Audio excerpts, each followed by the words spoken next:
Okay, so welcome to this podcast, Manish. Thank you. This is to felicitate the recipients of the winners of the Golden Ratio.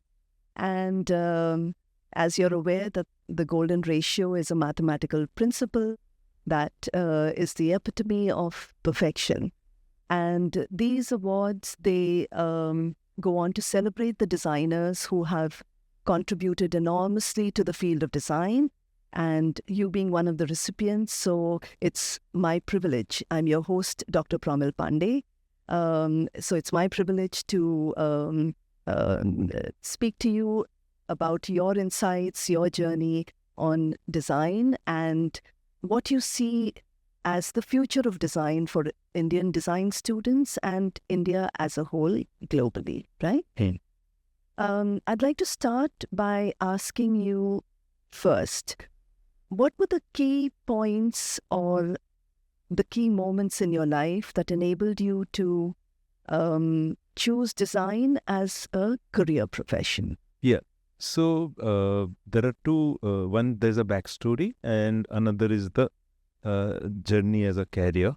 So backstory is that my both parents were a primary teacher in a very small village, and my father's school was far remote a village, which is very small village, and there was no motorable road. So I used to go along with my father to his school, which is through farms, and I used to see these scarecrows, and I used to wonder that, what this scarecrow mean to be. And I think I must have got an answer that, okay, they are a creative communication device by the farmers to tell the birds to stay away from the yield.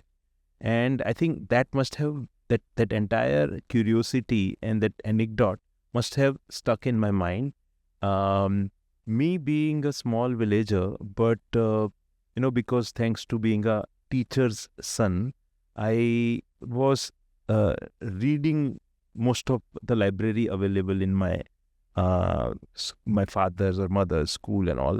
And that reading has put a lot of imagination and desire and dreams and aspirations to something which I know, or I'm capable of, or I have a passion for, to communicate or to act upon. And I think that latent desire turned into the career of communication, starting a communication company many years later in 2010. So one is that a person who's deprived in terms of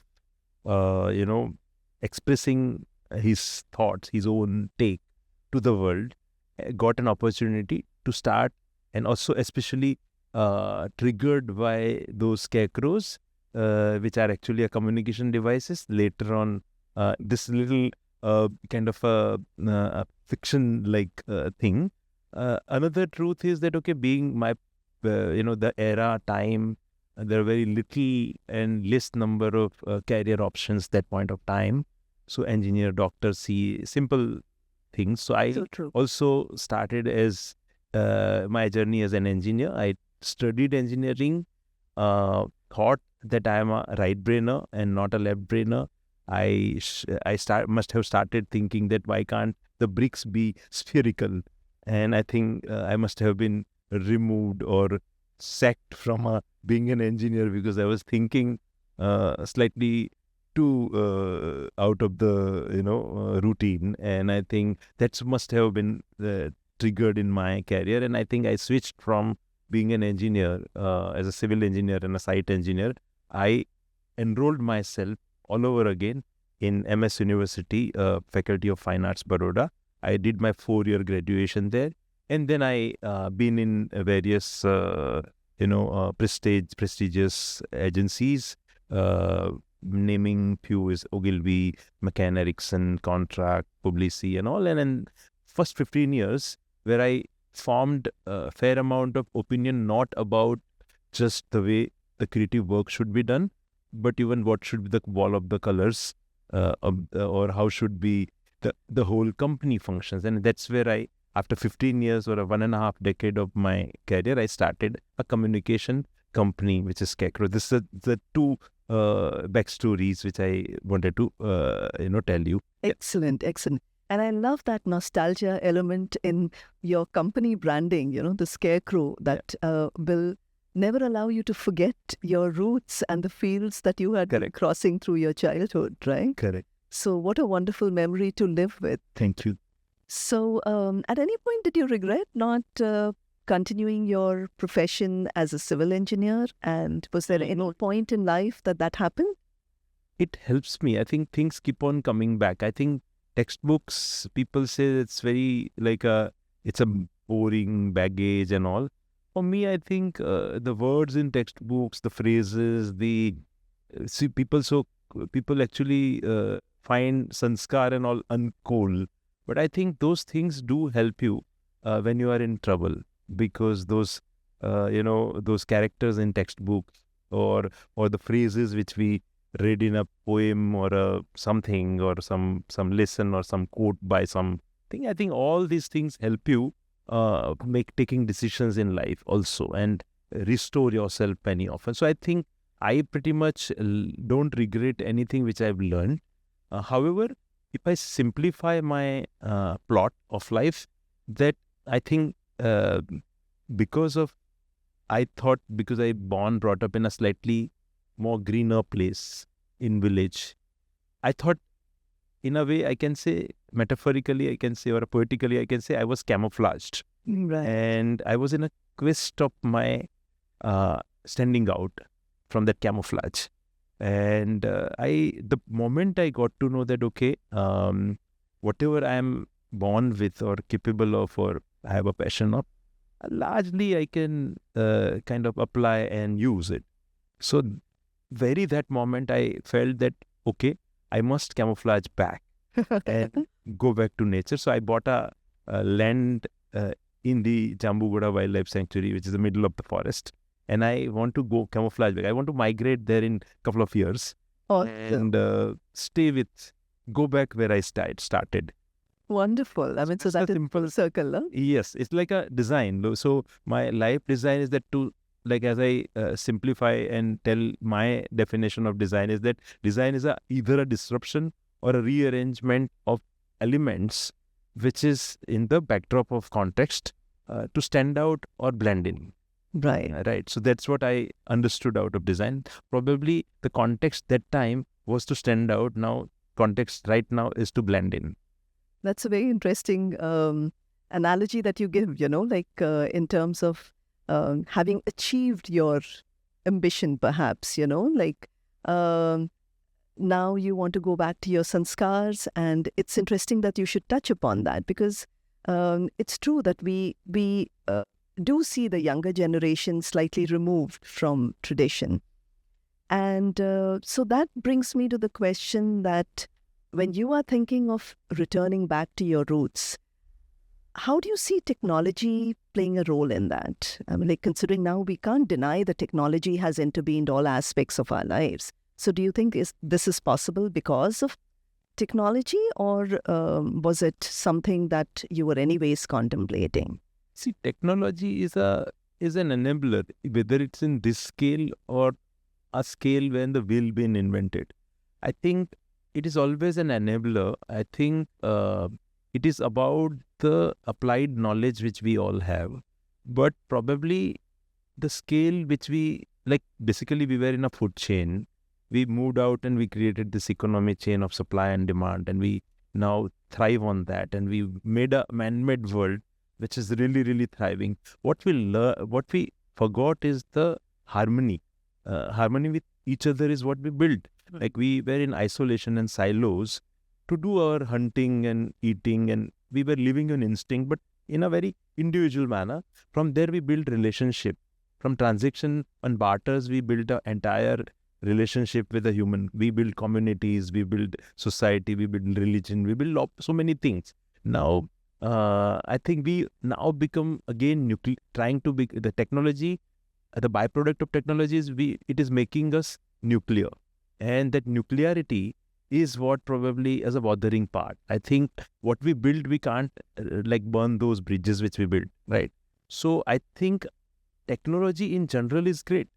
It is just like the thing, but in the scale in which the technology wants to, or the speed, like for example, evolution is a biological thing, it's a human thing, but the speed is of millions of years. Now, what has happened in last 500 years happens in 50 years and happens in 5 years and happens in 5 days. True. Is the acceleration in which in our man-made world, in the quest of convenience and ease and comfort, I think we must not forget that there's a lot of harmony and a lot of human speed which we have to align with. I think the speed of the change is a bothering part, probably, but also if you see the whole thing in a slightly more macro way, that if you see this change or this disruption or unrest, which is for few years, the whole scheme of thing of the humankind, I don't think there's a problem. These things keep on happening and it gets settled back. True. So I think it'll settle back. True, it'll settle back. Yes, so that is at least heartening, and that's a little consoling, because otherwise, the moment there is a new disruptor in town, people tend to be a little worried. Yes. They don't understand what the disruptor Yes. is all about. And human beings being curious people, they will keep innovating, and it's difficult to assess whether it's a disruptor or not until and unless the innovation happens, and it's applied. Another aspect that one thinks of is, okay, like, so on the one hand, we have technology and it's sort of forging ahead and there's nothing anyone can do about it. But given that India has a lot of traditional systems, knowledge systems, and many of them cannot be replaced by technology. So do you think those traditional knowledge systems have a future in the way the world is moving or evolving, and that it might help or enable to create a brand identity for India? Yeah, so I think India is, I would say, a well-lived geography, well-lived geography. There's things thriving here for longer period of time. So this geography do have its own cultivated life sciences and technologies. It is just the colonialism and later invasions has deleted our history in some form. And it's a marketing of through education, through language, through lifestyle, which we are kind of aping for last couple of years. Like we talk about the steam engines and this and that. There could be a theory that those being sold by some steam engine manufacturer. True. Or the engine manufacturer for the railway track was being laid, right? So I think a lot of this science and technology which we learn in textbook is being pushed by some vested interest, because of that. So if you see and go back the history behind that 100, 200 years textbook which we see, there's a lot of things has been, like India has thrived as a geography. I think if we dig out the simple, like for example, there's a lot of our problems are fabricated problems. It's a man-made problem. It's a density of population related problems. Most of our problems, if we start living on our own in a scattered manner, half the problem will not happen. Half the problem of our problems are urban problems, right? And it has been solved also from someone sitting in an urban area with a probably air-conditioned office. If we just go back and marooned in an island, you will invent much more. Like if you see in the God Must Be Crazy is that clip where that Coca-Cola bottle fallen and the tribal reacts, right? They don't have a preconceived notion about that it's a utensil for a fizzy drink. And they come up with some 10 different uses of that. I think we as a human being have an ingrained capability to solve. I think we've solved a huge amount of problems in the past, even before this 200-year-old textbooks. I think if we just forget our textbook for a moment, and if we just go back to the people who are living a very original life, and they are dependent on the life sciences and life technologies. I think we will have a lot of, and I think India has practiced this well and created, even in that point of time, lot of advancement. I think if we can revive that type of a pride, then it will be a newer avatar of Make in India. It's not that we want to do a car like Germany and say Make in India. We should say that what is necessary for our life is what we make, and that is the emblem, or that is the mark which we want for our innovation, creations, and solutions. So go back to looking within. I before think we should be beyond 200 years textbook. I think that's where the problem is, because there was a lot of life which we lived before that. Our forts says that, our palaces says that, our ruins says that, our manuscripts says that, our so many things proves that we have lived very, very, very well. Yes. Our textiles say that. Yes. We were clothing the world. If you see, I saw I went for a recce to the Tanjore temples, Brihadeshwar and all, and I saw Airavateshwar and all. If you see, I saw some 3 feet graphic design which has been carved on the pillar. Same thing has been kind of minimized in 2 inches. The same subject or a same story which has been told, a mythological story been told in a smaller thing. Now, how will it be possible if someone doesn't know minimalization like a graphic design? Yes. Or so many motifs which you don't find in a Getty Images and Google and curation, which has not been uploaded, which is stored, where? It's on the temple's walls and the pillars. True. Very true. These stylization from the natural elements, which is not available in the colonial internet. Yeah, I agree totally. And you can even see how the size and symmetry is also visible, and this is truly remarkable, because one doesn't give them that credit. They're anonymous people who have created so much, and so yes, it's so wonderful that I think documentation, preservation, and conservation has not been as good as the British people. Yes, I think if they got people who can sketch, they got people who can photograph, they got all this technology to document, and they have acquired early IPs. They were T-series of world in that sense. Well, that was also because I think they came with that purpose in mind. Yes. So they understood the value of the IP then. And they had come as traders. Yes. And so when they came to India, they had come with the sole purpose of documenting what we had and what is it that was enabling us to trade with, know. So, and they wanted to simply replicate all of that in their own countries. So, so this is truly insightful. It's wonderful to know your thoughts. Now, before we conclude, I was just wondering if you could just give a piece of advice in terms of what the young designers should look at, because they are really conflicted. So on the one hand, you have the disrupting technologies, then and especially like we out here, we offer traditional knowledge systems parallelly with the advanced technology. And so it's typically, AI, ChatGPT on the one hand, and then on the other hand, you have the slow making processes. And certain pathways, they require you to spend more time in the maker studios, while certain pathways, they allow you to just work digitally. So students nowadays are quite conflicted in terms of what the future holds. Oftentimes, the parents also want to know, the way they see design progressing in leaps and bounds, and the way they see technology, UX, UI, they feel that that's the only future ahead. So what would you advise the students, considering you have seen both, you've seen the transition happening, and you use technology, but at the same time, you appreciate the slow processes as well. And so, yeah, what would be your thoughts? So I think 3 things which I think is, I would emphasize upon. One is the smart era, and the word smartness has been in a positive as a whole been taken. you go to villages, भोलापन is more important than the smartness. उसको चालाक बोलते हैं in the villages.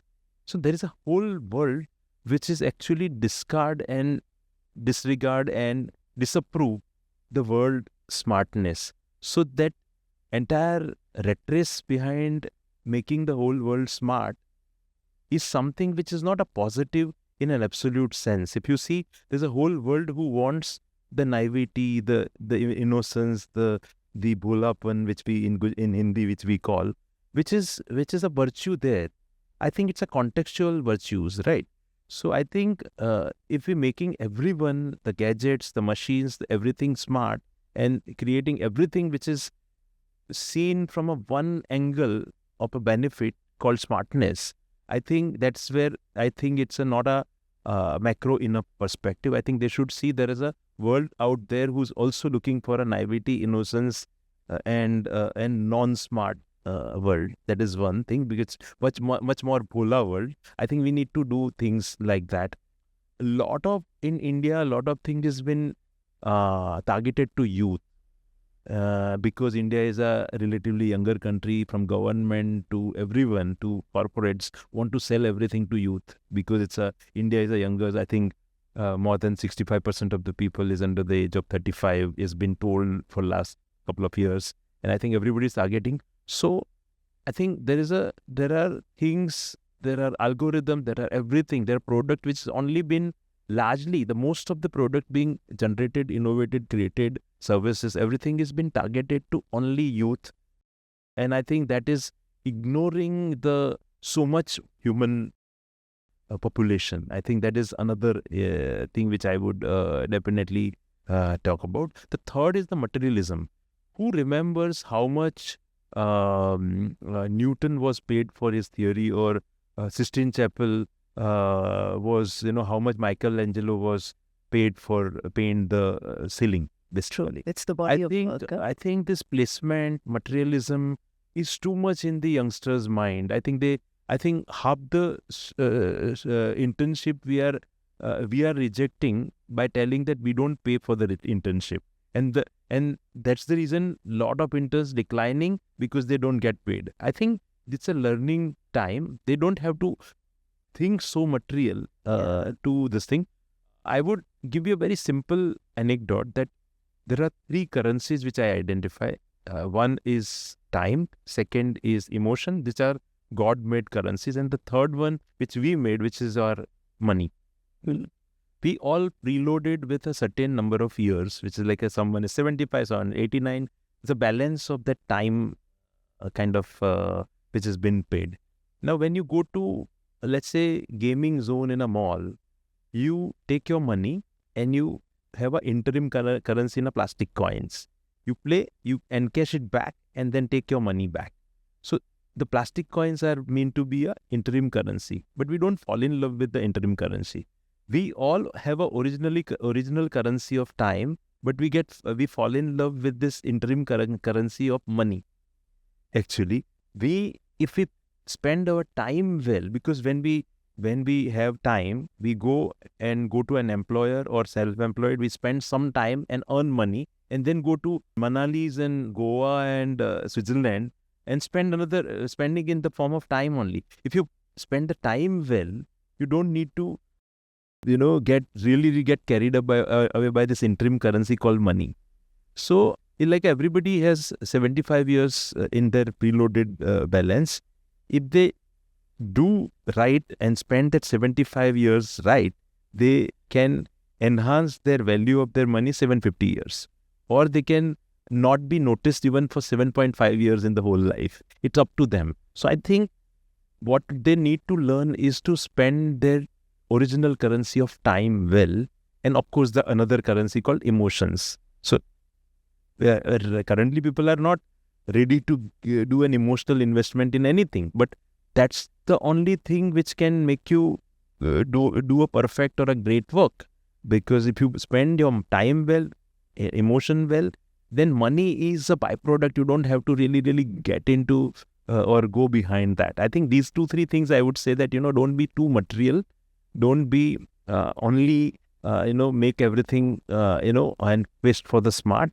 And I think these are the one or two things which I wanted to tell them. Excellent. I think that's truly a very important aspect, because typically nowadays you come across everyone wanting to monetize everything they do, everything they do, everything they see, everything they deal with. And I think this is a wonderful way to view things also. I mean, the emotional investment and the time that you put into whatever you're creating or doing or enjoying, for that matter, is truly valuable. And that needs to be considered priceless and not monetizing it. So thank you so much, Manish. This has been so wonderful talking to you. And thank you for your insights, the wonderful connection with your village and how you named your brand. So now I would like to just briefly let people know what your company is. So this was Manish Bhatt, and he is a prominent figure in India's advertising industry, best known as the founder-director of Scarecrow M&C Saatchi, one of the country's fastest-growing independent advertising agencies. Established in 2010, Scarecrow has garnered recognition for its innovative campaigns and creative excellence. So thank you so much, Manish, for being here. Thank you so much. Thank you.